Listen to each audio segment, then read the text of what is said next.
sure that's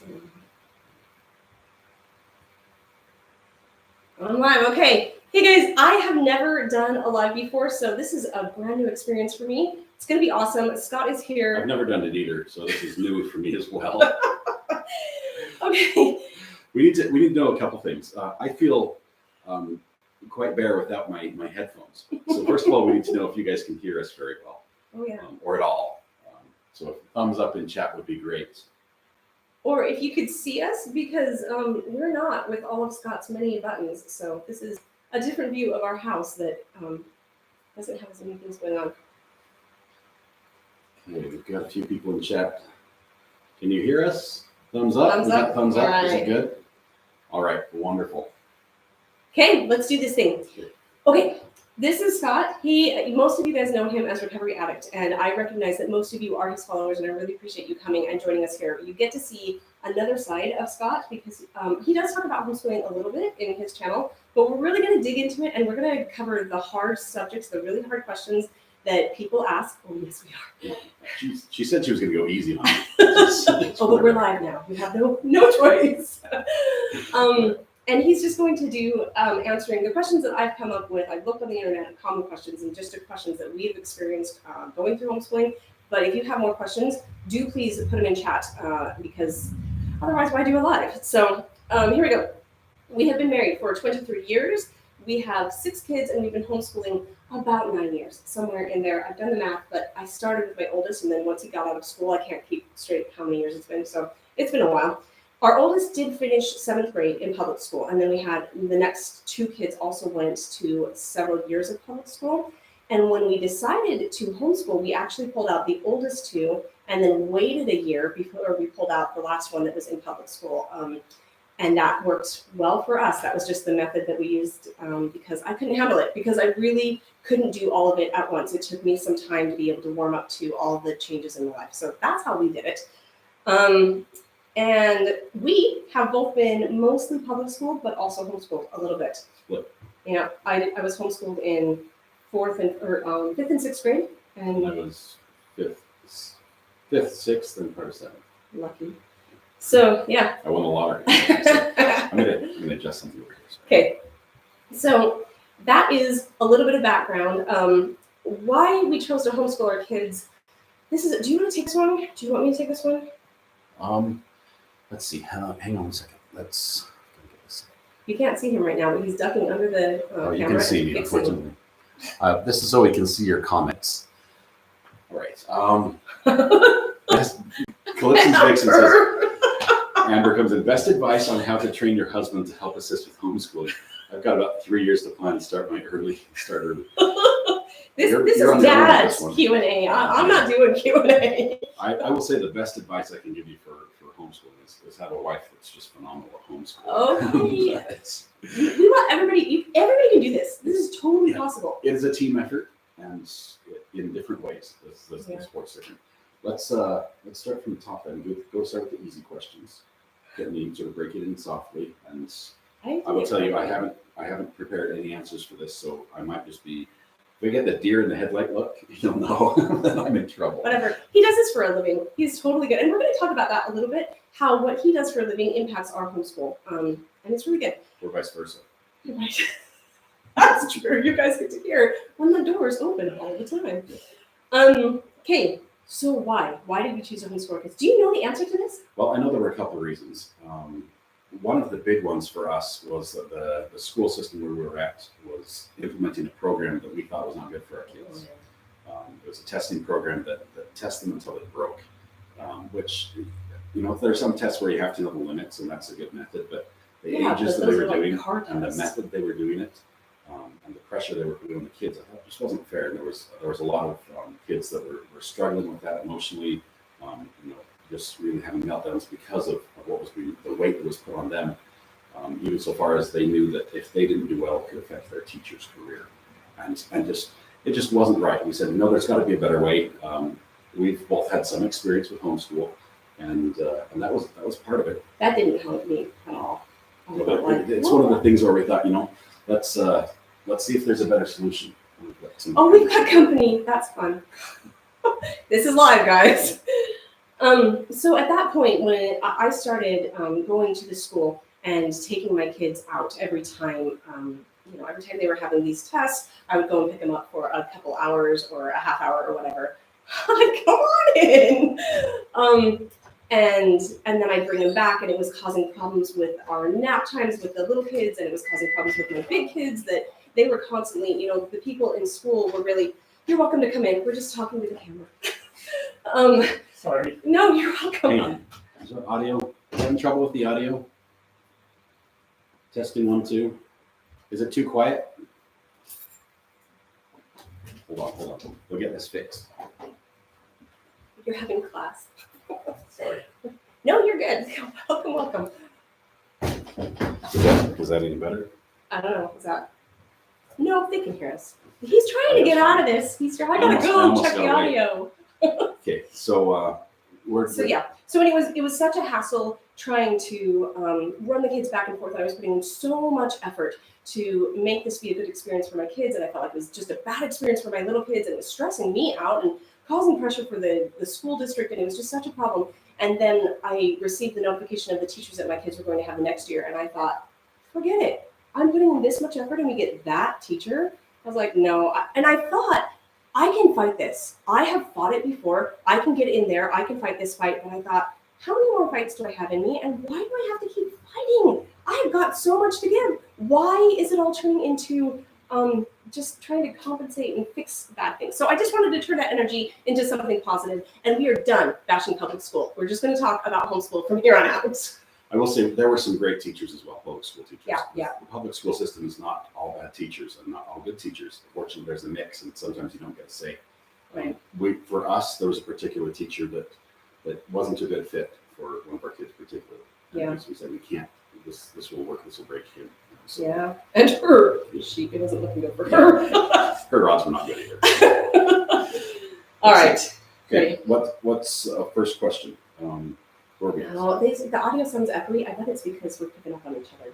We're in a box, actually. I think it's the room we're in. This is our house. The house was built in like 1915. Yes, the ceiling is up there somewhere. This is not a studio. Sorry, you get to hear lots of us. We'll fix the audio for next time. If it's good enough for you, we'll try to make it go. Sounds fine. Thank you very much. Okay, so which one do you want me to start with? The next one. Next one. Will you ever go back to public? I don't think we will, honestly, and for different reasons now than why we took the kids out. Yeah. I think would be fair to say. There are some concerns that I have now that I didn't have then. Basically, anytime we see a school on the news, that's a thing now. That homeschooling doesn't have that same problem. Yeah. So the concern about the safety of our kids while they're at school is a concern now that I would actually have to really factor in hard before we said this might be better just sending back to school. So no, never go back to public. Well, I would say not foreseeably. Nothing's set in stone, but given a choice, no. All right. What did you like and dislike about being homeschooled growing up? What I liked about it. And we're sorry to moms if you're watching. What I liked about it is there were areas where I was doing really well. The last grade that I went to public school in 4th grade, I failed science and I aced the end of year exam for all topics. And it was just simple.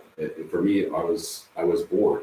It doesn't mean that I knew everything, but I liked that I could in the areas where I wanted to learn more and I was feeling a little bit stifled. I could go as fast as I wanted to. My reading speed, words per minute, jumped up. I was doing like 85% comprehension with 375 words per minute or something. I was flying through reading and loving that. I really loved that I could focus on the things that I liked and go as fast as I wanted instead of going at a set pace that was good for the class.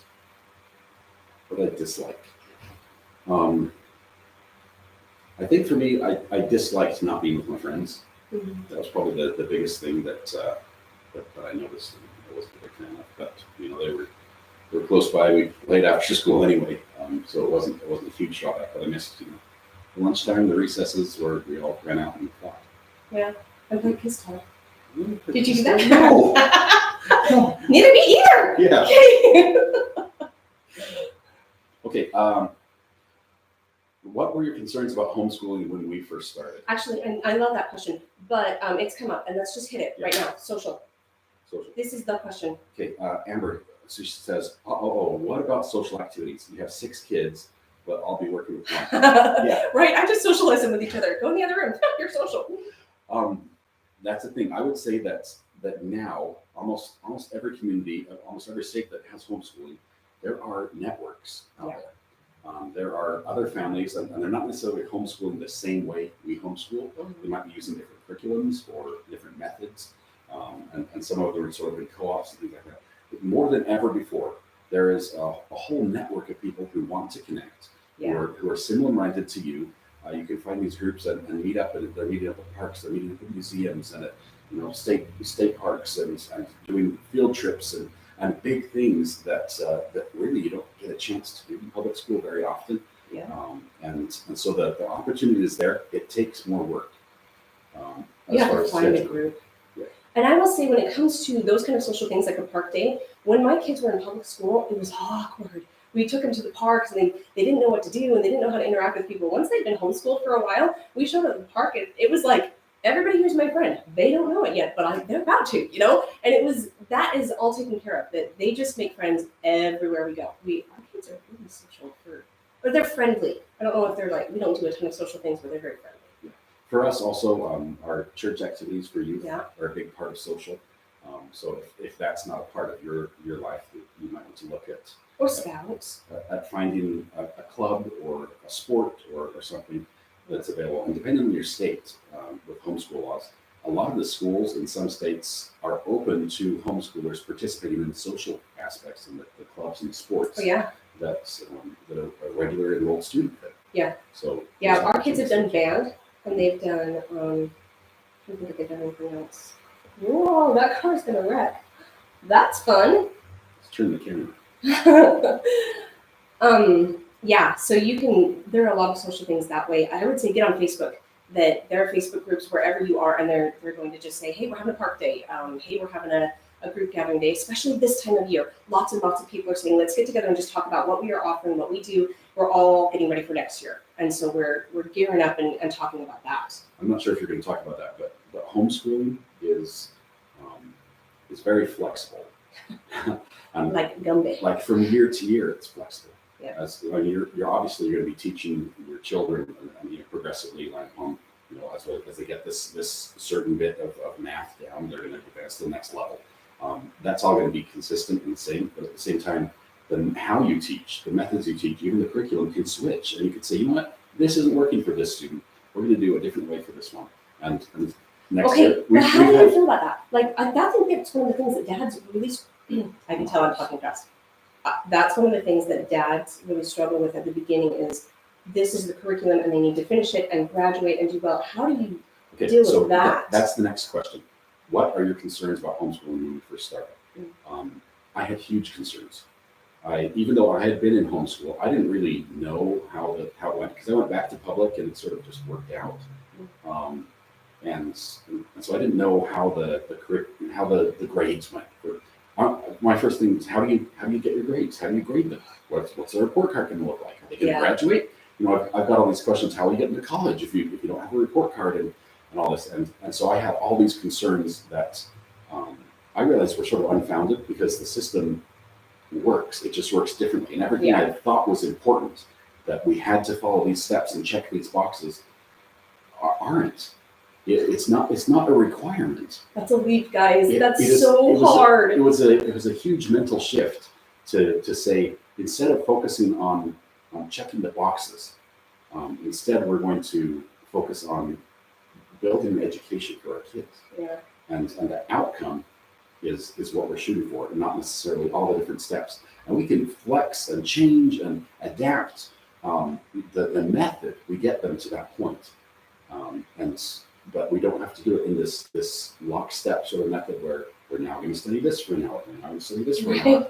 Try that. This book, do this worksheet, turn in your homework, write this paper. It could be very, very different, and even to the point where it looks like the kids playing because they love learning so much. Yeah. And you let them run instead of trying to feed them a lesson at a time, on pace to finish by the end of the year.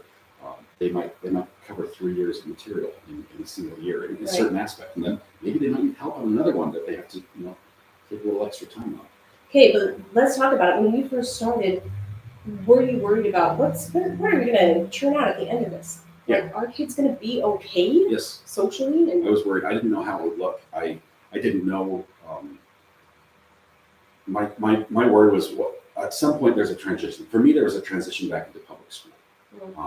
And so in my head, I'm thinking at some point we'll be done with homeschool, and they move on to either high school, if we're going to homeschool all the way through high school, or they try to get to college. How does that point work?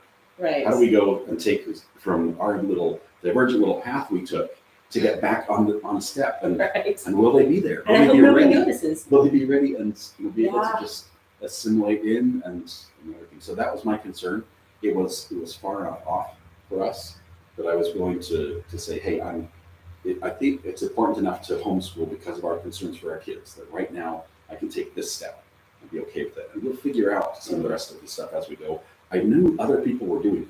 Yeah, it exists. Yeah, and it's not like, once you homeschool, good luck on upper level education. That happens though. I mean, there's such an attitude of, man, your kids, what have they done? What have you done with homeschooling? And it turns out that in fact you're not a good teacher, and they get to college and they do poorly. I've never seen that. In all the families that I've interacted with, never. Let me address it this way. Just want to finish up the topic. I saw early on in homeschooling, even the early years, grade school years, the growth in our kids. I saw their ability to comprehend and analyze and speak in adult conversations and just really retain knowledge and reason things out. I saw them grow in leaps and bounds that I hadn't seen before. And as I saw that, when I started hearing other people who were recognizing it, say if they're asked to speak in front of a group, and they speak, and I was like, what do you teach them to do that? We get that a lot. It's like, it's how they practice homeschool. Okay, we ask them, we'll sit around the dinner table and ask them to speak about something for a couple minutes, and they think it's a game. It is a game. It is a game, but they play it. And so when someone says, hey, give a 2-minute talk about this, they're like, sure. And they can talk. Wow. Sometimes they drag their feet a little. But by the time they've like graduated, they're at the point where this is nothing, and they can. Yeah, our kids public speak. They do that in front of people. It really that resolved a lot of the concerns I had about how they're going to be able to move to the next level when college starts and it works hard. Yeah. Amber had asked the question, how are you involved, Scott, with the homeschooling stuff? Ooh, good question. Do you each tackle certain subjects, or do you just follow Mr. HGZ to-do list of things? That's awesome. You can be Mr. I'm Mr. HGZ today. Doesn't roll off the tongue, but I have so many questions. No, that's great. No, Amber, please ask. In the day-to-day, I haven't been as involved. At times I have been. Mm-hmm. One of the times I was most involved was when I taught a summer science class for the kids. Do you remember why? Yes. I wanted to buy toys. No, that might have been why he did it. No, but this is a big part of homeschooling, is that you're constantly looking at each of the kids and saying, there's a need, how do we meet that need? And we had a real need that one of our kids was not loving science, and I knew he would not just not loving, like shutting down the idea of learning science. Yeah. So, but I knew he would love it if we could do hands-on stuff, but I'm not super hands-on. That's just, I don't like that. It's not very fun. Now, remember me, I failed science in 4th grade. I could pass the class, but I hated the science work the same way he did. Yeah. And what we did that summer is I went out and we studied together, we researched, and we found every possible experiment you can think of that produced a reaction that you wouldn't expect. Yeah. Whether it was magnets that would attract to each other, and then when they got close, they'd repel. And you're like, hey, that's not supposed to happen. Yeah, whether it was, things with gravity and burning lasers and exploding.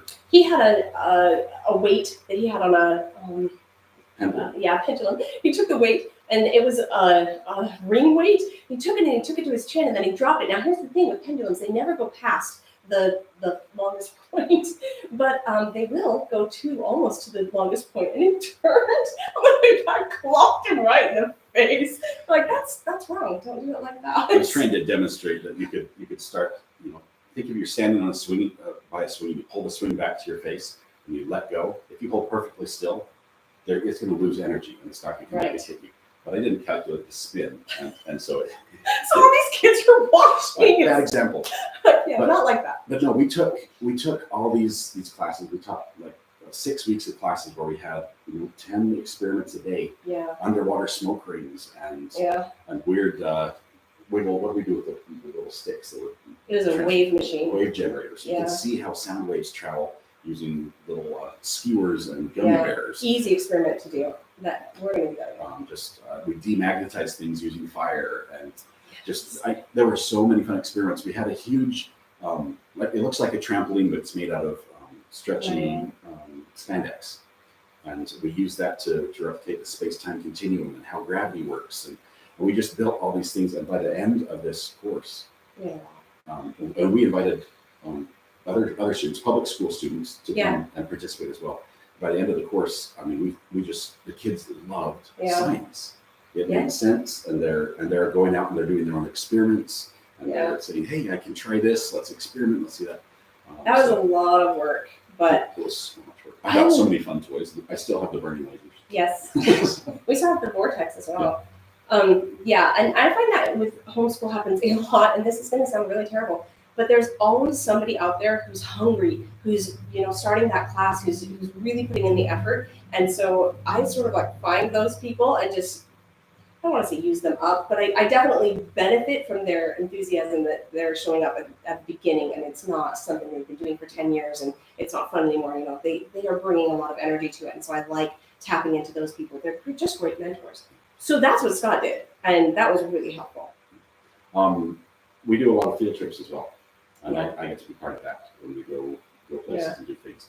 Amber asked about the driver's ed. For that, we use the public school system. You have to, legally. Yeah, where we are, that's the only option, unless you want to pay it. Oh yeah, that's true, but I don't want to. No, we don't want to do that. Nope. We need a reenactment. No reenactments today. Do we miss any questions? Sorry. Let's see. Ooh, sound creating. Oh, I know who you are, sound creating. Yes, I think that would be amazing. I know who your husband is, and yes, he would be fabulous at teaching a science class. I think you should do it online so that we can take it. Just saying. All right. Next question. What would you say to dads who are unsure about homeschooling? And like more than just unsure, like scared or even antagonistic toward it. This is a tough one. This was me. I had something to get me over the hump. What was it? The reasons we were starting homeschool was enough for me to get me over the hump. Enough to say it can't be worse than what we're facing, right? So for me, I didn't expect success. I'm sorry. I didn't know. So very nice. I didn't know, and I didn't realize how good it could be. Yeah. But to those who are really worried about that, I'd say talk to people who homeschool. Talk to parents who homeschool, and really you have to get over the hump of what you're attached to. Like for me, it was the report cards. It's like I've got report cards in my grades, but so how do you figure out the GPA type thing? Yeah. For me, that was the big thing to say, how do we get them from homeschool to college if they want to go? And once we had that covered and understood that, I'm like, this makes sense. And I should mention at this point, we've got 2 kids in college and one that's just about ready. He's 16, so he might wait another semester or so before putting him in. But our kids start college about 16 or 17.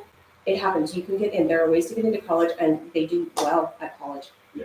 Well, one of them's not loving it right now, but one of them absolutely loves it. I think the next one will too. Let's see. Andriel says homeschooling can be very scary, Deborah. Yes. Oh, terrifying. Jen doesn't have her degree in I have my degree in awesome. But yeah, no, I don't have a degree in education. She has a degree, but not in education.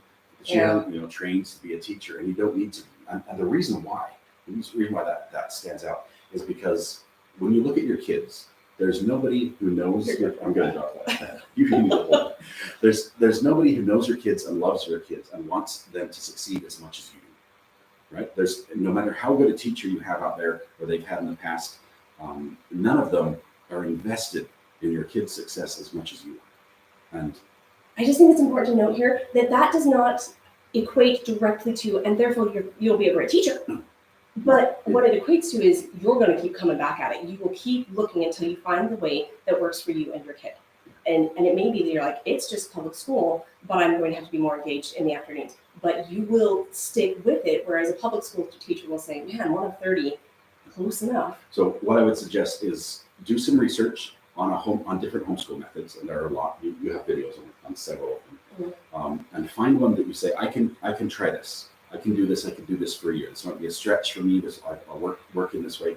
We're going to start that, and after that first year, you'll say, I am noticing things about my kid, about how he's learning. I can see where he needs help, or she's can really go a lot faster than I've been allowing her to go, type thing, and you'll adapt. And we've had some years where we've been in co-ops where we're with other families and we meet together. I highly recommend that, especially when you're beginning. Great way to start. Yeah. It spreads the load as far as teaching, so you're not being a teacher for everything at the same time. Yeah, and it builds your confidence. It covers, Picky was asking about socialization, it covers a lot of that. There are co-ops all over the place. Yeah. You participate, and they're pretty much amazing. The downside, every year they shuffle. It's like a big, what do you call it when you play a deck of musical cards. chairs type thing. It's more like 52 card pickup. But it's fine. It's hard to find there are some that last for a long time, but most homeschoolers are at different points in their life, and they're like, we're doing this because this is what my kid needs now. And next year might be different, or next year he'll be in high school or college, or we're going to move to this other part of the country for our learning experience. We did it for half a year this year, and then I said, we've got to drop that because I see this just blossoming, growing need to play the piano more. He is just so into music right now. He cannot be spending all of his time doing this co-op stuff. And so we switched halfway through the year, and now he's spending forever on the piano and just leaping and growing and doing amazing at that. Yeah. And a couple questions here. Yeah. Most of my homeschooling friends have their kids in college classes by 11th grade. That was from Wendy. Amber asked about trying to figure out curriculum with the state required standardized testing and scheduling for the work at home. It all just terrifies me. So Amber, you bring up an important point. Every state is different. And when we decided to move to North Carolina, the first thing we searched was homeschooling laws in different states to see what states we were okay with working with, and what the rules were as far as what you had to do. Because some states require you to have a degree in education. Hang on, I'm going to give you something. Okay. No, you keep going. Okay. So we researched the states that we thought were homeschool friendly, which helped. If you're in a state that is not homeschool friendly, first of all, whatever state you're in, unless you're in Alaska, which really the way they handle homeschools, like we don't care if your kid gets educated. Connecticcut, same thing. They're just wide open. There's no rules, no oversight. I'm not sure if that's a good thing, but they're probably the downside is you get eaten by a bear. But Alaska, depending on the day, might not be so bad. Unless you're in Alaska, you really need to research what the state rules are. And if they have some standardized testing, like here in North Carolina, we're required to have some tests. However, they can't do jack squat about it. Yeah. So you take the test, and if your kids bomb, which I don't want them to, I'm just saying if they do, they can, the most they can do is be like, oh, we're doing a bad job. There's some online tests we take. Our kids take the tests, and honestly, and by the way, they do really well. They do really well.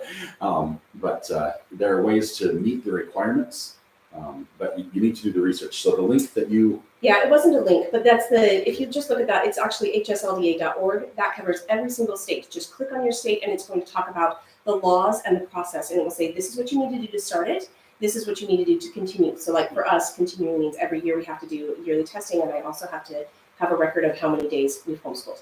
So that's an ongoing, attendance, which is crazy. They attend every day. Some states are different. Like we had to, back in Utah, we had to have like a certified letter or something. A notarized letter saying I'm withdrawing my child from school and homeschool. Yeah. There are just little steps like that. It's paperwork. It's not a big deal. They can do nothing about it. I mean, that sounds super rebellious of me, but guys, if people are pushing back on you saying, you can't, it is legal in all 50 states. It's legal. You can do this. Whoever's telling you you can't, that's bad information. Go to HSLDA and they'll tell you exactly how you can. Let's see. Do they have graduation for just homeschoolers? Yes, they do. You can get together with co-ops at the end of the school year and do graduation ceremonies. Prom, homecoming. Even just a home graduation ceremony. They have all these. And a lot of times, depending on the state, you may also be able to participate in some of the extracurricular activities of your public school, Yeah. even if you're not enrolled. Okay. Somebody asked about Acellus. I have a friend who uses Acellus Academy, and she loves it. She says it is perfect. She puts her kids on it, and they just go. And as soon as they're done, it's perfectly paced, and it keeps them going along. From what I've seen, and that's very little. I don't really know a ton about it. It's perfect to start with. That's something that it is structured for you. It's moving forward in an organized fashion, so you can kind of relax and figure out what are your talents, what are your interests, how can we make this a little bit more of a personalized thing for you if that's where you want to go with it, and still feel like all of those boxes are getting checked while I'm making this huge change. And if you're not making a change for a long time, if you're just doing it for a minute, I think Acellus is a really good choice to have them on track to keep jumping back into public school. There are systems out there, there are methods for whatever your comfort level is as far as curriculum, from basically public schooling at home, which is not really homeschooling. We're not big fans of it, but it's an option, and for some people that might be the best option. I will say that is the option for almost everybody to begin with. Everybody says, "I'm going to school at home. Here we go." Where are the worksheets? Where's the curriculum? What books do I need? Type thing. Mm-hmm. There are other methods that are everything from Charlotte Mason, Thomas Jeff, TJ Ed. There's just other ways to address schooling and hit all those same subjects in a much more open and sort of like a natural learning environment, Right. that doesn't look like a classroom, day in day out. So what it looks like is ground zero. Sometimes it looks like It looks crazy.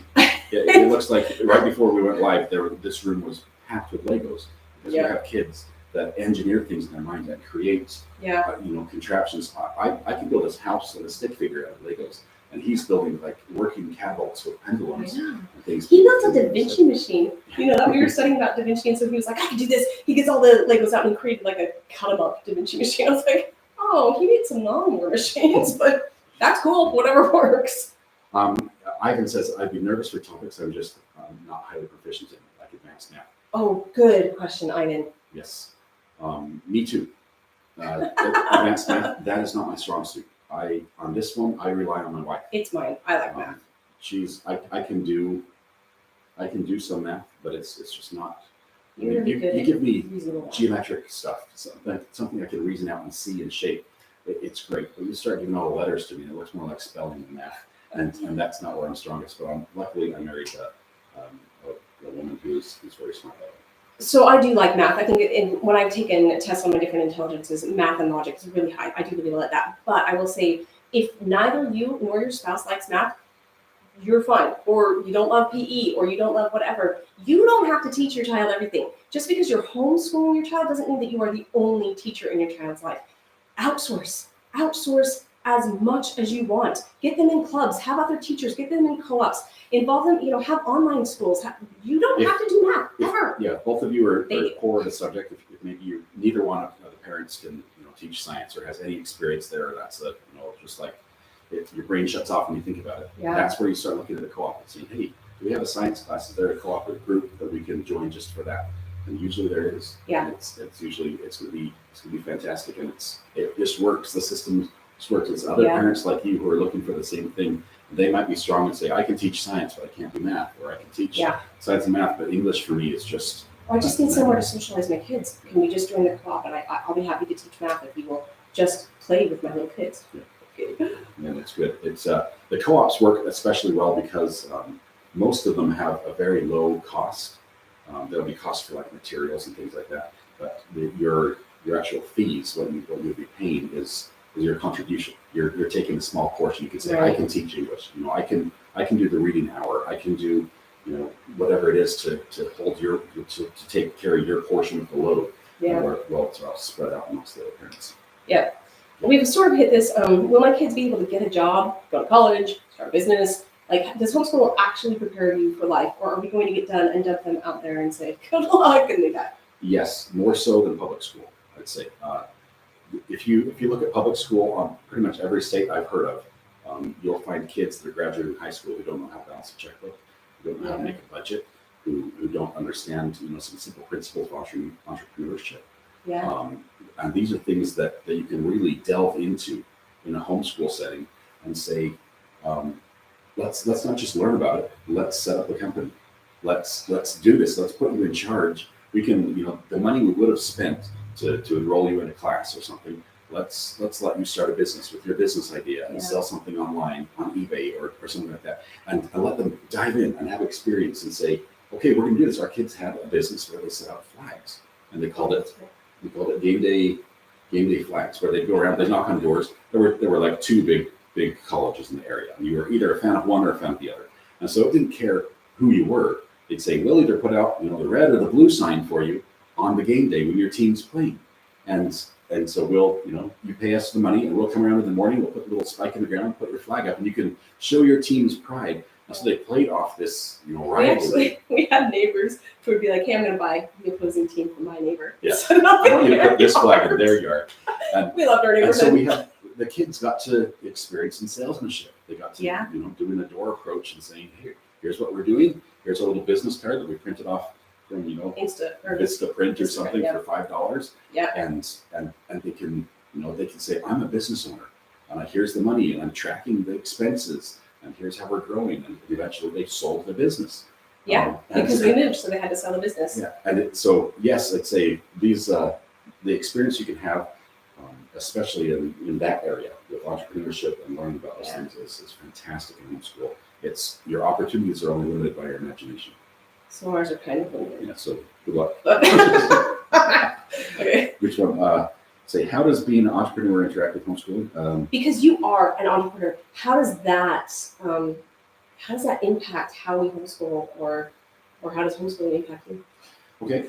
For me, actually, a few years ago, we started homeschooling first, and then I started home working. Yeah. I went from working at an office to working at home a lot, and then working from home exclusively, which helped me. I got to be able to see a lot of what I couldn't see before, because just going to work every day and coming home, I knew the kids were learning, and they were doing schoolwork and see their projects. They're good. But I got to sort of witness and be part of that more and participate. So for me, that was a lot of fun, and I saw opportunities when lessons would come up. That I'm trying to think of an example. My mind is blank, but I saw chances to say, hey, you know what we could do to teach them this? Yeah. We can do this opportunity from my experience. Yeah. And we could which is so much different from my experience, where I'm like, I bet there's a classic book we can read about that. Scott's like, let's go shoot something. And it's good. You need both. There's nothing like a BB gun to teach gravity. Seriously, it was there are so many ways that you can teach a principle that will just stick in the mind of a child so much better than reading it out of a book. I think books are fantastic. Our kids love books. I will say we use the library like no one uses the library. I know. They're like, oh, they're here again. Those limits for how many books you can have checked out, that's for us. Because our kids will take armloads, everything they'll let us check out at once. And devour them in 2 weeks and be ready to go and get all new books. I've had librarians come up to us and say, no, ma'am, there's no way they can read 7 books. I was like, oh, I thought it was like a 2-week checkout. Yeah, we're weird that way. So do all the kids help you cook as part of school?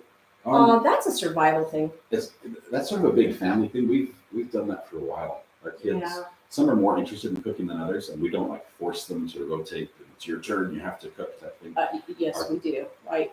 Scott is apparently not aware of this. They go through a phase as they're working their way toward becoming independent learners, where they have to do a couple things, and one of them is learn how to cook a lot of meals. Another one is do the family finances, and another one is do the shopping.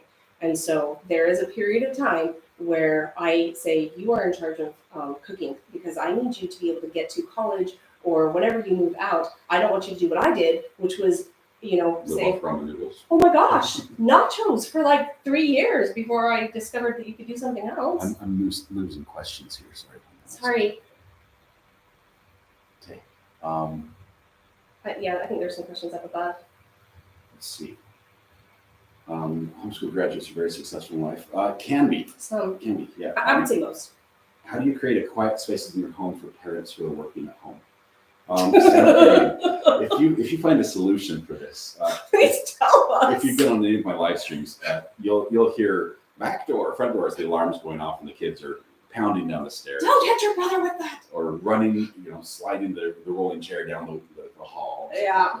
Or the mattress down the For stairs. me, I've been fortunate enough awesome. that my homework can adapt to that. It's not a make or break. I don't need absolute silence in the background.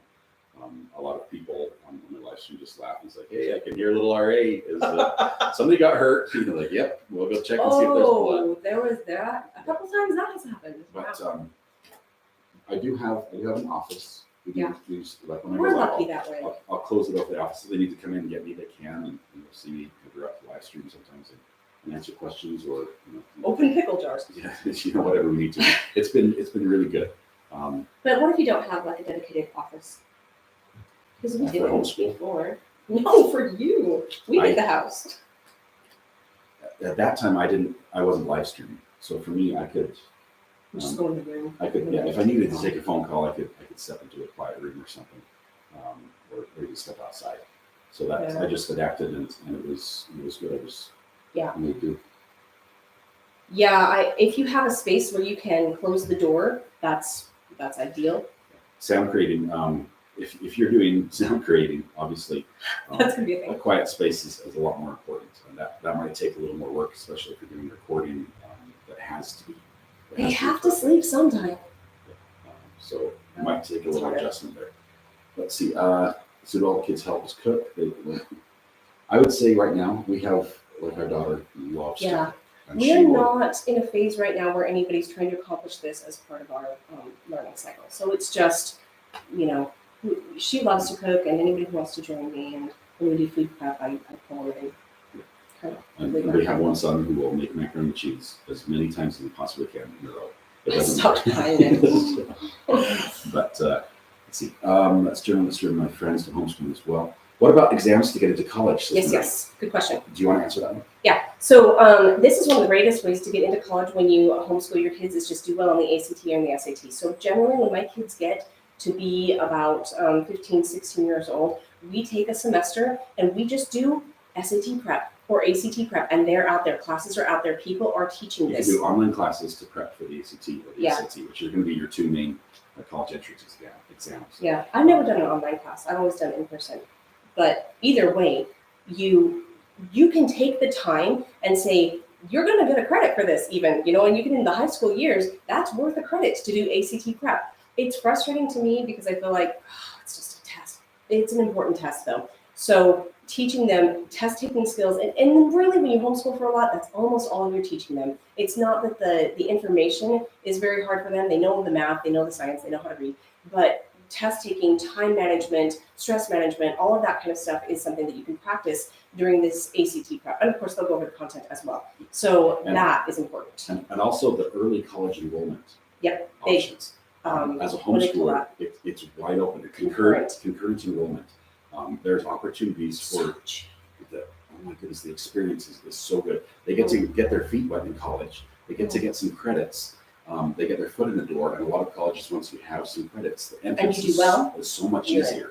So much easier for your kids. So you get to sort of merge them in. It's not a ice cold shock. It's, oh my goodness, it's so different. And they're not trying to deal with roommates at this, and also cooking for myself. Well, but like they're not trying to deal with all of the life changes at the same time that they're trying to take on college changes. So that's another way to sort of ease them in. Now you can handle college classes as far as coursework. Then we're going to work you into living on your own, and it breaks that up a little bit as well. But for sure, take preparation classes to take those tests, because there's a lot of pressure, and just know you can take them more than once. You can take them lots of times. So Wendy says homeschool parents also put kids in county sports and theater groups. Yes. Huge. Yep. There are every community has little groups like this, little ways you can join. And no joke, this can be one of their classes. If they participate in the community theater, they can be achieving credits for graduation, the diploma you're working towards. That's drama, guys. It's the drama class. How is that any different from you going to class and learning out of a book, or going to the theater and actually practicing and doing it? Yeah, or you can take karate. Guess what, guys? PE. Like all these things that you are naturally going to be doing, you can just look at it and say, what is that actually teaching my child? Get a class on that. I write my coursework, so when my kids could be in high school age, I'm writing courses, and I'll say, hey, they took this course this year, and this is how they did on it, and I will describe what they've done instead of doing it the other way around and saying, hey, this is what we're going to accomplish. I will do it reverse, say this is what we did accomplish, and I will create a course around that. The things you are naturally doing is school, right? It's just naturally you're involved in this. I know we have a kid who owns a business, he mows lawns. That's work release, right? There's stuff in there that the way that they're living is stuff that there's a public school equivalent of that. Would. The Scarlet Owl. I have 2 library cards. I love that. I love that. I have one and you have one. Yeah, and we have the kids on still. Do they always love reading? Sophie, I'll say that our kids have loved reading because once they start, because of how they're read to. I think reading to your kids is super important. It's super important. Reading to the kids helps them develop a love for learning. It helps the book come alive. I happen to know the best reader who brings books to life. And she has inspired kids and teased them with books by starting to read a chapter, and that's all we have time for. Yeah. And the kids are like, no, don't stop. No, I need to know how this. It's a technique, guys. You do what you have to do. But do you want to talk about teaching kids to read? Because that, especially if you have young ones in homeschooling, this is a big concern if you haven't taught people to read. Right. Okay. So teaching a child how to read has taken on like this enormous proportions in our mind that if a good readers succeed at life and bad readers are going to be failures forever. And this is not. Just relax, man. Everybody's going to learn how to read. It's going to happen. And what they've done is they've said, okay, kids learn how to read from the age of about 3 to the age of about 10, and we're going to average that up. 5 or 6, that's the age to read. And so they say, this is the time to read. Well, I've had kids who are ready to read at 3 years old and kids who aren't ready to read until much later. Relax. They're going to get there, and they're going to do fabulous when they get there. How I do it is really pretty simple. I actually have a video on this. It's now I don't have my notes in front of me, but we use Leapfrog. Yeah, we let them watch the Leapfrog Letter Factory. The Letter Factory. It teaches them their sounds. It's a cartoon. It's a goofy little. It's funny. It works. They love it. They'll sing the song and they know the sounds of the letters. The A says type thing, and they'll go through this fun little video and they'll watch it over and over again, and they're learning their sounds. And they don't feel like you're saying you have to learn this. What does the A say? Right. You know, and it's just incorporated into a video that's fun for them, and it's worked probably for our last 4 kids. I would say 5 kids, all of our kids who don't have dyslexia, that worked. For the one who did have dyslexia, we had to take another math method, and that was treasure hunt reading. Prenda is the company that did that. Amazing, love it. She now reads and she does fabulous at it. But yeah, so we let them watch that, and then we do little books like the Bob books that have little short words, and we read that for a while, and then we'll get into regular little kid books where we'll just take turns reading. You read that sentence, then I'll read that sentence, and back and forth until they are good readers, and then they just hit emerging books on their own. Where this is the hardest part, I think, for the parents, because when you get to this point, you're like, you can read, you should be reading, read, and they won't until they find something that they're really interested in, and then it's 0 to 60. That's amazing. We've got a 11-year-old, 12-year-old now. So close. I was hoping for a little guidance there. You could have bailed me out. I wasn't sure which one. He tears through books. It looks like he's just flipping the pages to fan himself. But he did not like reading to begin with. Yeah. And now the books just come alive to him. He just loves it. And you know the key with him? Guys, I don't know if this applies to any of you and me. Is everybody dropping off? I don't know. More stories from us. But he... 33 people bailed. No, they're here. Oh, they're here. Okay. Lost my train of thought. Reading. He didn't like reading because he had a thing with meeting new characters. He didn't want to have to get to know new characters. This was really distressing to him, and I didn't know. It didn't make any sense to me. I was like, I love meeting new characters, but his older brother figured that out, and so then he sat him down and he just talked him through the whole plot, and he was like, this is what this character does, and this is why they're so cool. Once he got past that, he started reading and really enjoying it. So that's another advantage of homeschooling, really, is that you've got more than just one teacher there. Like, I didn't figure that out, but his older brother figured it out, and he helped him through it. It was more than just being like, haha, you're weird. He was like, here's a solution. And so I like that about homeschooling. Ivan says, teach your kids how to grill and tend a garden is a requirement here. Right. Funny, earlier today, my daughter was out in the yard saying, Dad, can I please try the right lawnmower to see if I'm big enough to and she's begging us to mow the lawn. I know. We cannot get her older brothers to see it in the same line. They've lost their love. It doesn't feel quite like go-karting, but it does. Can you adopt my child? Send it home to New Zealand. He's grown. Chrissy. Let's see. You must have, we don't really hear it. You must have heard the equipment. That must be the sound. How often do you have to report grades to the state? This depends on the state. Most you don't. You have to keep records, like in North Carolina. It's about a third. You have to keep records, but you don't have to show them. We've never had to show them here. No one's come to our house and said, hey, show us the attendance, which legally I guess they can ask for. And show us the grades. And we have the tests, the annual tests they're required to take. But it just depends on the state. So I'd go to that HSLDA website. I always mix that up. I don't really remember that stuff. I'd go to the website and look at your state, HSLDA.org, and see what the requirements are. And then just once you know the requirements, you can start looking for groups and they'll help you through. So even though the requirements are there, they'll say, this is really how you do it. And this is the easy way to make that done. Let's see, 2 favorite people in one stream. Thank you for Action 23. My daughter is enjoying Enid Blyton. There's a huge change in her spelling vocabulary. Oh yeah. Samantha, yes. We have certain series that our kids tend to love. Yeah. And they've sort of been transitional as far as the level of their reading goes. There was one point where our youngest, it's got to have a lot of pictures, and he's got to the point where for some reason he loves Garfield, and he'll check out every Garfield book from the library, and he'll want to, sometimes some of the words he needs help with, like, read it to me, and then once you read it to him, he'll go and read it to someone else. Yes. And act it out. That kid's gonna be a drama. And he's 7, so that's about the age when we're dealing with. He can read, but it's not fun for him yet. It's still, the mechanics of reading takes a while to gain, and so in that period where you're learning how to read, but you haven't quite got it cracked, that's important to have lots of reading to them so that they can just remember it's worth it to try because this is a lot of fun, and on the other side of this is something that I actually want. Yeah, when they come back from the library, though, he's the first one cuddle up and couch the book. Yeah. And just turn through the pages. Yeah. Yep. Leapfrog, Talking Words Factory, yes. Talking Letters is amazing, Fletcher. Tish says, I'm always losing my train of thought. You just need to be the only You are not alone. My 9-year-old is an avid reader, says Illinois Mama. We've always told her she can go on any journey she wants, just open a book. But now we have a hard time keeping her in reality. She's always in fantasy land. Illinois Mama, this is good. This is actually really good. There are different kind of personalities, and some of them don't go into fantasy land. They're very real.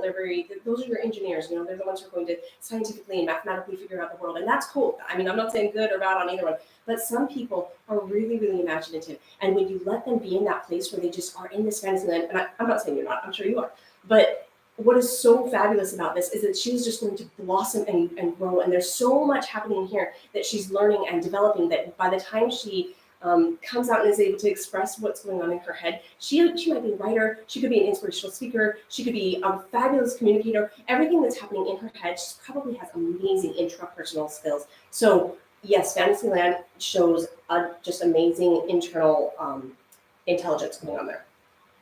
All right. Next question. Which one am I supposed to answer?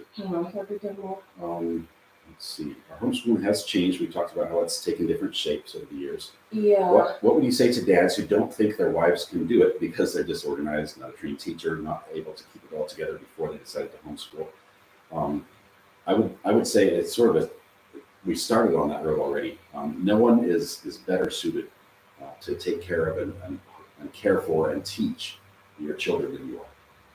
No one loves them more. No one cares more about their success and their outcome, how they grow into adults than you do. And with that, you don't have to be a phenomenal teacher. You don't have to be a great public speaker. You can teach things that you yourself are not good at. And along the line, you'll learn a little bit too. And where the areas you're weak, that's where you reach out to help for support for the community. Mm-hmm. But I would say, even if for you, even if reading is like, I just can't read. I mean, you know how to read. You're here. You're able to type on the internet, things like that. Some But of sitting you. down with the book might just be painful. It might just be like I've never been able to get involved in a book like this. How can you do it? It's still possible. It's still very possible. Because you're something you're really good at. So I have a story about this. It's a Scott story where he doesn't look fabulous. Oh no. Sorry. Your mic's breaking up. Okay, so this is what happened. We have a child who's allergic to amoxicillin, and he got strep throat, and so they said you have to have steroids instead of amoxicillin. And he got Royd syndrome, which is where your child He turned into Hulk. oh my goodness, Little angry Hulk, so mad. And so Scott is working as an outside salesman at the time. So he gets in the car and he leaves the state. And I'm sitting here, and I remember sitting on the back porch and calling him and saying, I can't do this. This is absolutely insane. He's gonna kill his brother. What is happening? This is not okay. And I remember Scott saying, I'm worried. Are you okay? Are the kids gonna be okay?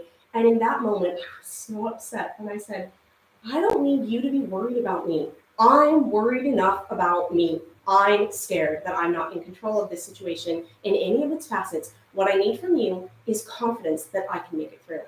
And he was quiet for maybe a couple seconds, and I said, I am confident. I have absolute trust that you're going to be able to handle this. You've done hard things in the past. You're a great mom. You're going to be able to handle that. And I was like, okay, I can handle it. And I went in there and I handled it. And it was fine, and we made it. And I think that was really key to not only that moment, but in homeschool and kind of in life in general.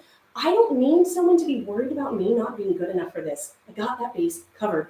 I need somebody who can say, I believe you can do this. And then with that courage, I'm able to go forward and do a great job. So I'm not saying it's wrong to be concerned about, can you do this? It seems like maybe you're not loving life as a mom, period. This seems like a big ask to suddenly take on homeschooling. But the fact is, if you really want your wife to do really well at things, express confidence in her, express that you just really think this is going to work out and you can see a path forward. Even if you don't know what all the steps are, you believe that it is going to work out. That will have a much better effect on your wife. She will do a much better job as a homeschooler and as a mom than she ever will having you say, man, you're a hot mess. She's me. My wife's amazing, by the way. What are the biggest challenges in homeschooling? I would say that probably starting homeschool will present some challenges with kids, especially if they're not super into the idea. Yeah. There's a time period where they have to buy in, where they have to learn a little bit, and maybe that adjustment period is probably the most difficult. And unfortunately, it comes right at the same time where you're trying to learn and figure out how to homeschool. Yeah. It will feel like you dove into the deep end. You've got your work boots on. You're trying to swim in Levi's type thing. Sometimes it just overwhelms you. For that, I'd say reach out for community support. For sure. For talk to other parents. Even if you're not in a co-op, find a group online where you can just ask some questions and get some advice and get some tips. Generally, the local community groups work great because they're dealing with the same restrictions and regulations and rules that you have to operate under. But find something that brings joy. Don't think at the very beginning that I have to teach 7 subjects for an hour each day to my kid. Yeah. You don't. Some days there's only one subject, and you've got videos that talk all about the rotation and how you do that. But homeschooling can look very different, very, very different. And if there's a lot of buy-in, as you say, okay, we're going to homeschool, but the first thing we're going to do is we're going to go on a field trip. Yeah. Okay? Go on a field trip and learn a little bit and work the education in slowly. Make it something. Say we're going to focus on what's fun for you right now.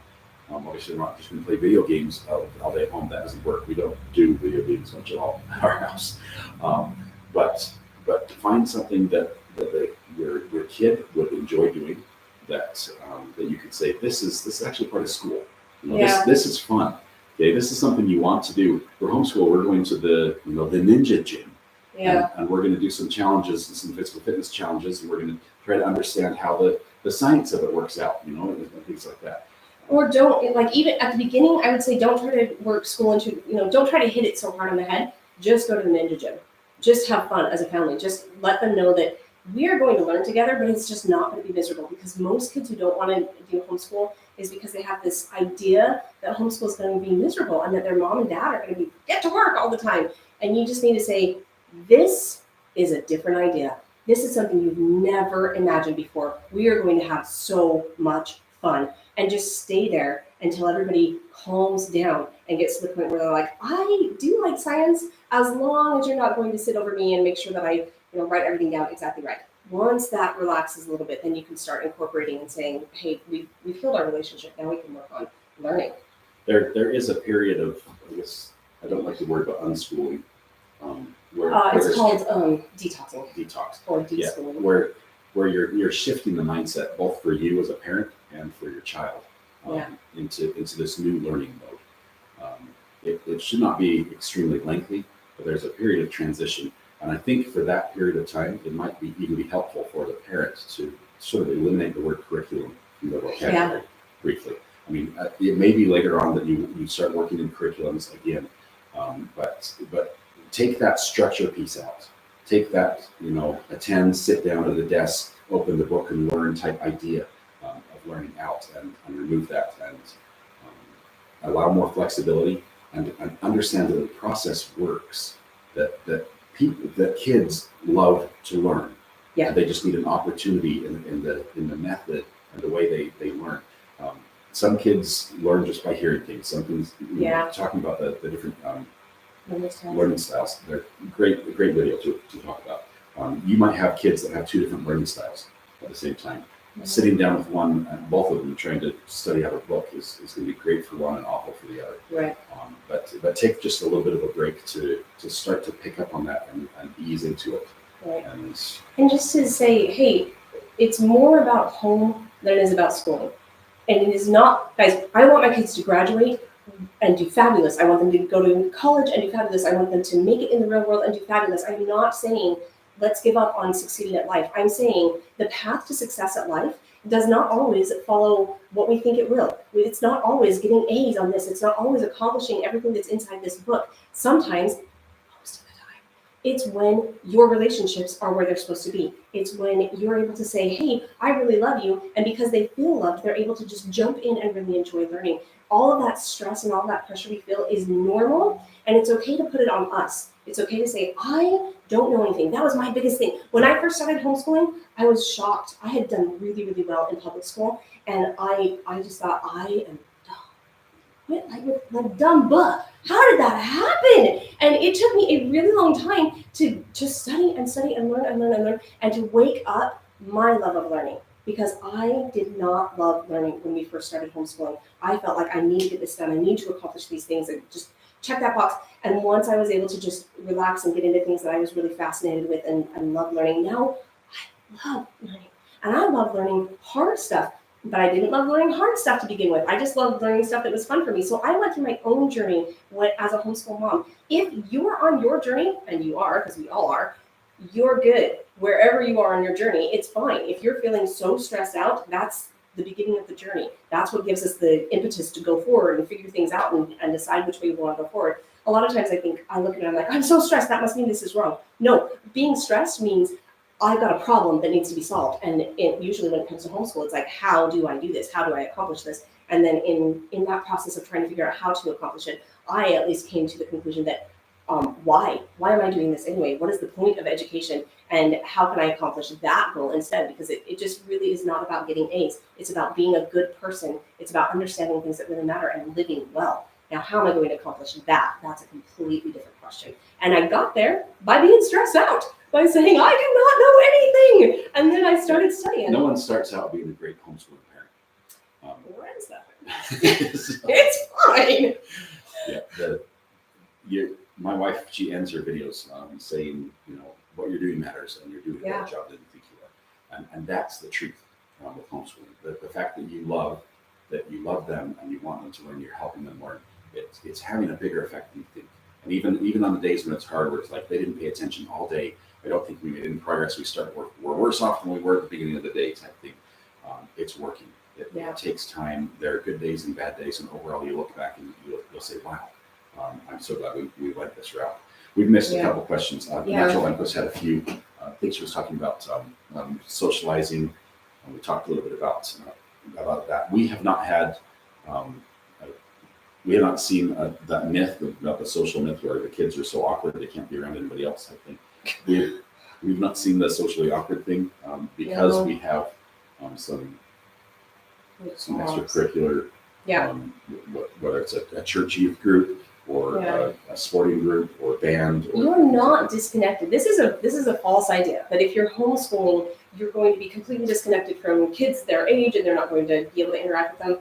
They totally are. You're going to have them in clubs. You're going to have them involved in all sorts of things. Social. In fact, that was one of my big things when I first started homeschooling. I want to know how we're going to do social. I wanted that to be a part of the education. And especially, I have one kid who is an extrovert. And I was like, that kid will not survive if we don't have a lot of homeschooling. Guess what worked best for that kid? Crazy thought. Horseback riding lessons was really important for him because I don't know why, but just being with animals and being with a really big animal helped him make that transition to not being with people all the time. And now, man, he's just so friendly. He's so good at reaching out to other people and helping other people. So, yeah. Natural Empress says, do you follow your state's curriculum for teaching or is it more of your own subjects, but you at least cover the basics? Good question. With our state, we have annual tests that are required. That for us, the results aren't like aren't like submitted to the state. And, No, she's saying. Well, I don't know. I think what she's saying is, like in the 11th grade, they're going to have these classes. Are you teaching them those classes at that age? Is that what you're asking? We're going to answer that. We teach them the stuff that they're supposed to be learning in that age group, but it doesn't look like these classes. It's much more. We do history. We're going to cover history, but I don't have any idea how the public school is covering history because I don't care. So I'm just going to do history in the way that I think is best. I'm going to pick out the novels that I think teach it best and the nonfiction that is bringing that, and then some field trips and some hands-on stuff. So I build my own curriculum. Now this is just me. I know a lot of people like building your own curriculum is like, wow, why would you do that? I am too rebellious. I cannot stand a curriculum that is just written and ready for me. They're like, okay, it's day 23. You need to be doing this. I burn it, man. I cannot stand anybody telling me what to do. So I do much better at saying, I want to create this experience. And the experience does not always happen the way that I envision it, but the act of creating it is important to me. So this is not the right way to do it, but it's how I do it. I don't really worry about trying to mimic the state, but I do know I have an outline. I know you're supposed to take 4 years of history and 4 years of English and I think 3 years of math, and so you can look it up and see what it is and then make sure that you're hitting those beats, make sure that you're accomplishing those goals. So Fracture 23 has a specific situation. She says, I'm not capable of homeschooling, but my 15-year-old does not read well. He has severe ADHD and hates writing anything. Suggestions to help him at home. Fractured, I would guess that he probably had a poor experience in the subject involving reading early on. And then every year as he sort of gets moved on through the system, he feels further and further behind and just it's become a shut-off point.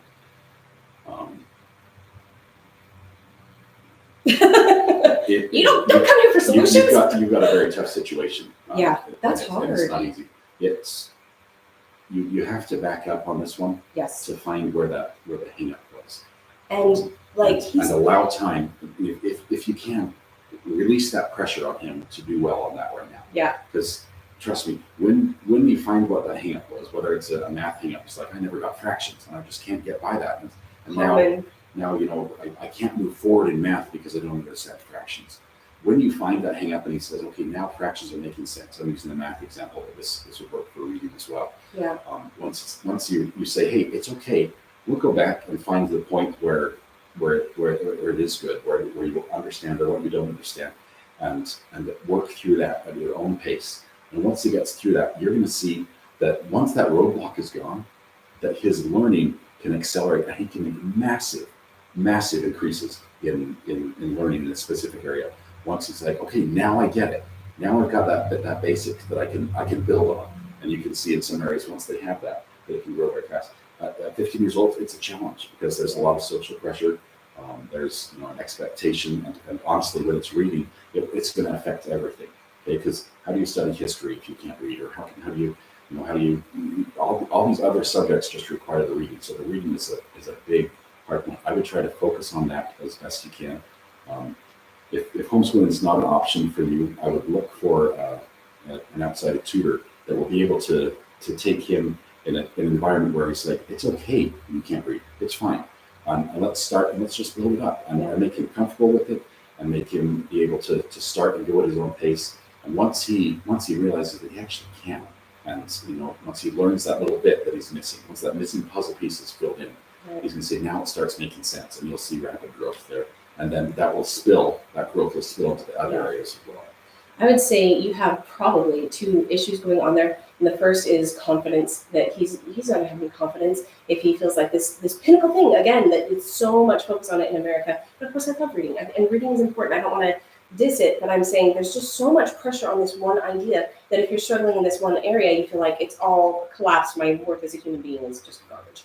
And so that is something that you need to address. The reading, that's a thing, but before you can address that reading, you've got to build up the confidence. You are a good person, you are amazing, you're so smart in these other ways, and build it up and build it up and build it up, and so that he can have something to jump off from and say, and I can figure this out too. So I would say that's part of it, is building up his confidence. And then the other part, I agree with Scott, that you want to go back to wherever that problem is and then solve that problem and move forward from there. ADHD, I don't have a lot of experience with this, but do not be afraid to let them. The thing with ADHD that I understand is that they can handle way more than we can handle. They're able to process so much more than we can process that they are bored out of their gourd. So when somebody's talking to them or when they're reading, it sounds like this. And oh my gosh! You might find that your kid who you think is behind in reading can listen to 3 conversations at once and absorb them all. Or can be doing something in his head and watching something and doing something else with his hands. Right. And he's got skills that are very far advanced. He might need something to play with. Honestly, he might need a Rubik's cube that he can fiddle with as he's learning. Because or move, get up, move your body, walk around the room while you're trying to read. Bounce a basketball. Move. Huge thing that my wife and I are both a huge fan of is the whole sit down, shut up, face the front of the class, gone. Yeah. Homeschool looks crazy. It looks like kids doing somersaults off the couch in the middle of the lesson, because they're learning and they're hearing something, they're connecting, and their body wants to move, and so homeschool looks wild and crazy and a little bit hectic, but that's how some kids learn. Happens. I think that's what's the thing is that we think learning looks like sitting at a desk and being quiet and paying attention. For some kids, it does. For me, it did. That's running around and somersaulting around. That is distracting to me. It's really hard. And for some kids, it is hard, but for a lot of kids, that moving is not just not distracting, it's required to be able to tap into their brain. I have a kid who literally, I made him hold still. I was like, okay, tell me what you want to tell me. And I made him hold still, and the words could not leave his mouth. Like, he just could not compute what he was thinking if his body was holding still. So he had to move. And as long as he was moving, then his mouth was going. And I think that's just really key to understand. Moving does not mean not learning. In some kids, about a third of the kids, it is the only way to learn. And a lot of those kids are going to be part of the ADHD groups. So fracture, definitely, I would look into, check out my wife's video on learning styles and see if you can recognize. There are like 12 of them. Recognize some of the ways that he learns that might vision. You say he wants to be an engineer, his dreams are big and behind it. That is awesome. Yes. I would look for ways to get the things that he's interested in, wants to do, and slowly work in some of the learning with that. Yeah. So that it doesn't look like, hey, well, you have to study first if you want to do any engineering things. Yes. This is the 15-year-old? Wants to be an Oh, yeah. Okay, get him on site with some people who are doing construction. Get him into a civil engineering place. Let him shadow other people. He probably does not learn very well reading, and that is not the end of the world. Get an audiobook. Have him do learning in the way that he's going to learn it, and don't hurl learning hostage to this thing that happens to be his weakest thing.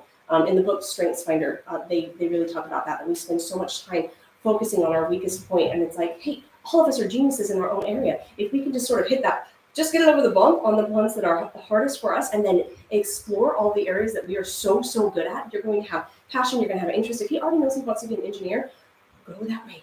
Get him involved in that. he can go far, really far. Yeah. 7 says, this might sound like a silly question, but my girlfriend and I are planning our first child. Congratulations in advance. Yeah. She has brought up homeschooling. You don't get paid to homeschool, do you? Sorry, not silly, I can afford it. Gosh, we wish. I would say that there may be some states where there is like charter school type funding. I think that's what you're talking about. There are definitely programs with grants that homeschool can work with, where you might get a grant to pay for a laptop every year, or your co-op. A co-op, or things like that. So there are programs out there. What's My Tech High? That's what it is. My Tech High. That's one of them where if you're like, okay, we need to learn, but I need an iPad. I can't afford an iPad. My Tech High can pay for an iPad if you can justify it as an expense, and you can get you get reimbursed for that. Yeah. That's true. So there are. It doesn't pay directly, other than just the end result of having just a fantastic relationship with your kid, and that's just amazing. But there are options to fund some of the stuff you need. How long are homeschool days? Some days they're shorter, and our schedule doesn't necessarily follow a school schedule. There are certain times of the year where, like this, we have a week off where the other kids are at school. We have a break during this time, just because it works better for us. It works better for Jen as a teacher to be like, okay, we've gone so long, we need a break right here, just so we can function and reset and get going again. And days themselves. So we start about 9 a.m. and with my little kids, so my 7 to 12-year-olds, we're done at about 1 p.m. Now, it would be awesome if we could go 8 to noon and have lunch at noon, but this is not going to happen. So we go from 9 to 1, and then we do lunch after that, and which works out really well for Scott, because his cases are often off by a little bit, and so 1 o'clock is a good lunch time for everybody. And then my older kids, as they get beyond that 12-year-old mark, they're going to start being interested in their own personal stuff. So he starts at 9, and he goes until 5, but he wants to. He loves learning at that point. And he doesn't love everything, he doesn't love history. He really does not enjoy that. But marine biology, man, he's buzzing through that. And he loves being physically active and doing, warrior zone kind of thing. He loves that kind of stuff. And so because that strengths finder idea, we focus on the things that he loves and that he's good at more. And we just say, get through the math, get through the history, just hit your minimum on that and it's fine. And then spend the rest of the day at that and doing the things that you really enjoy. So he goes from about 9 a.m. to 5 or sometimes 6. Piano, he also loves piano. So he just started playing piano. Sound creating. Shout out to Piano Panacea. They are amazing. Sound creating is my son's piano teacher. Yeah. And he just started, and literally it's been less than. Don't ask us dates. I think it's been less than a year that he's been playing the piano, and he started with nothing. Okay, like zero, the very basic. How do you hold your hands? Where's the if you push this down, it makes a note. Yeah. And now today he's in there. He's like, oh, I need somebody to film me while I'm watching a movie on the iPad because I'm going to be improvising a song. And he does. And he sits down. It's only about 2.5 minutes long, and he just goes. Yeah, sound creating. Woo woo. Drop your link. Yeah, put your link in there because I'd love to share that. They are located in another state, but we do it online, and because of that, he has been able to just, and it's because he's so good at it. This is his natural strength, but he has just flown through it and has done really amazing. So I do strongly suggest Piano Panacea. That it was a great. If you're looking for piano options where you don't have to go somewhere, it's a really, really great option. I have to. How long are school days? Make her a moderator so she can. Oh, okay. So hang on. There we go. What? So Sound Creating's a moderator now, so you can share your link for. Anyway, for piano, it's fantastic. The kid is amazing on the piano and growing so fast. Yeah. So I think we're on that last one. Guys, I think we're almost done. Thank you for your patience. What are the biggest benefits of homeschooling? Unless you have more questions, then we'll do this. The biggest benefits of homeschooling, I think I would say the ability to, what we just talked about, focus on the strengths as well as focus at the level they need on their weaknesses, so that you can really let each child learn at their own level, which kids want to learn. Yeah. It's like they naturally, kids are curious. They want to learn, And once they have that environment that allows them to learn where they're at, the level they're at, and just encourage it, they blossom, they bloom. And I think And in different ways, the right? They're all benefit different. is just being able to see the success and see them succeed, their confidence in themselves, and just the growth that they can have. I think is probably the best. It's we love how all our kids as they graduate the homeschool and move on into all the college right now they've graduated. Right. How well they're able to operate as an adult in the adult environment as far as conversing with people, as far as writing and speaking and reasoning and debating and things like that. I think that has really just been one of the that and the relationships we have with the kids as well. Because you look at if you go to public school, how many hours a day are you away from your kids? And you miss that. Yeah. You miss that time. You miss and being able to see. It's like we're all there when our kids are young and they're there for the first step and we're so excited. Yeah. We're like, yes, you can do it. Come to dad. One step, yeah, one step. And they follow and we pick them up and help them. And they take that step, and when they take that first step, it's amazing. And homeschooling is an extension of that. It's that over and over again. Yeah, seeing them take one step in a new area where they didn't know that they could create a reason or solve a math problem, saying, hey, that makes sense now, and seeing that light come on. I think that for me would be the most rewarding for sure. Yeah. I think from a much more selfish point of view, it is so fulfilling as a mom to be a homeschooling mom that I first started homeschooling thinking, I don't know anything. And now I just feel like I love learning. I feel like so much more capable in life because of the things that I've learned as a homeschooling mom. It has pushed me and developed me and created relationships not only with my kids, but with other people. Because I'm an introvert and I don't really do well with other people, but my kids need me to be good with other people. So I'm getting out there and I'm making it happen and I'm figuring things out. And it just makes me be a better person because this is the vehicle that takes me from where I was sort of making meals and making it happen and doing the at-home mom thing to really becoming a powerful force for good, not only in my kids' lives, but in everybody that I get to interact with because they're going to benefit my kids. So I'm helping them so they can help my kids. And it ends up being just a really great relationship all around. I would say not to be too worried about mimicking the public school modality. After all, you're breaking away for it for a reason. Yeah, it is. I'm not so smart. It is a separation. It's once you can separate your dependence and your me clinging on to what about the grades and the GPA and everything else and how will we know that they're learning? Right. Once you can separate that and realize that you're going to be around them day to day, you're going to see growth on a level that you haven't been able to see before, and you're going to be able to see where they're struggling that you haven't been able to see before. I think that will alleviate those concerns. I want to interject here. It's not that we're saying we don't care about grades and we don't care about them learning and it's fine and it's just more fun to play all day. They get grades. I do not write a grade down and hand their paper back to them. I stay at something until they have great comprehension, and that would be an A. They're getting an A in everything we do because we just keep coming at it and coming at it and coming at it until they have mastered it. So we are teaching to mastery on every single subject with every single kid every single time. And so it's not that we do not give out grades, but I feel like if we say we don't care about grades, that it almost sounds like we don't care about learning. No, we're rocking it. They're rocking it. We just don't put a letter on it. Instead of the focus being the grade, the focus is Right. being the education and being their comprehension and learning and growth. And so instead of us, for me it was report card.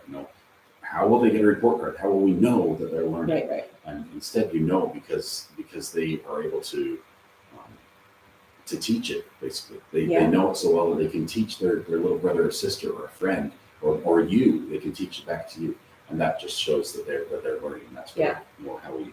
Yeah. So I will use what would be considered a testing technique. I don't ever use that term because it's got kind of nasty connotations to me. But I will do verbal testing with them all the time, where I will say, "What stood out to you? What was that all about? And why do you think we read that story? And what's important there? And how do you see that interacting with people that you've seen in the world, or maybe other stories we've read?" And this is not only checking their comprehension, but it's also helping them to understand that when you read something, it's not just to have words sort of go through your brain box, but you're trying to create something inside you that you grow from, and you become a better person from the things that you read. And so I will test my children orally to make sure that they are understanding, but I don't want it to stop at, did you understand what the story was about? I want to push forward and say, how is this going to change your life? How are we going to be better people because of what we read in here? Yeah, and that's a bigger subject. We can get into that later. Another live stream. As the teaching completed in time for college, usually our kids are done at least a year ahead. So they join college a little bit early, which allows them to join and sort of pick up college. We do sort of concurrent enrollment with both of them that have gone so far. So yes, it's usually by the time they're graduating high school, about that age, they're going at the speed that they're ready. They want college. Yeah. They're ready for the next thing, and they've completed all the things that you would normally complete in public school. And they've tapped me out. That's the point where I'm like, I have a kid who's super interested in physics. That's great. I like math, but that's beyond me. So I'm like, time to get you in college. And that's what you do. Now I'm going to outsource and use college as a tool there as well. All right. I think that answers all the questions. You guys are awesome. Thank you so much for showing up. I really appreciate everybody and all of you interacting. And I really appreciate Scott showing up because I don't know how many of you know, but he completely blew out his voice this morning and decided to come on anyway. I read a 32-page arrest affidavit on the live stream. And it was all long. It was 2 hours of nonstop talking, sort of what we've done here. Right. But yeah, I appreciate all you guys being here. I realize we've got a lot of people from the other channel. Thank you so much for being here. If you find this useful or think that this might be useful for someone else, please share it with them. Ms. Larry does a great job. She has years of videos with great stuff, just like this, only without me in it. I know, but they're still okay. So yeah, do check them out. I haven't made any money off of this because I did it with a competition. I started out, I was like, Scott and I were like, okay, first one to 1,000 wins, and he's completely whooped up on me. And so I lost, but the fact is, I put these out not because I'm trying to win anymore, but just because I want to help people. I want to create something that answers questions and helps people. And here we're doing plugs. If you're not from the other channel and you have no idea what we're talking about, Scott is an entrepreneur and he works right from home. He does, I don't know what you do. He goes in the office every day and then he yells at him. I don't know. No, I live stream court cases and we do commentary and analysis of true crime cases. Yeah. And we just have a lot of fun doing that. Much like this, with you guys able to interact. Yeah. What are you called? I'm called Recovery Addict. Okay. Awesome. Sounds wonderful. Thank you guys. And your videos. What you do is so important. Seriously, this sounds like such a line and I feel bad saying it every time because it sounds like I'm faking it, but this is the truth. You guys are making a bigger impact on the people around you because you're involved in your kids' lives. You guys are shaping the world around you, not just your home, but your community and everybody that you interact with. This kind of stuff has no bounds to how powerful it is. And you're doing a much better job than you think you are because you're showing up because you're trying, because you came here today. So thank you. What you're doing matters and you're doing the better job you think you are. That's the succinct version. We'll see you on the next one. See ya. I don't know how to stop I guess we have to sit there and talk. Somebody go away. I don't know how to end it for real. Okay.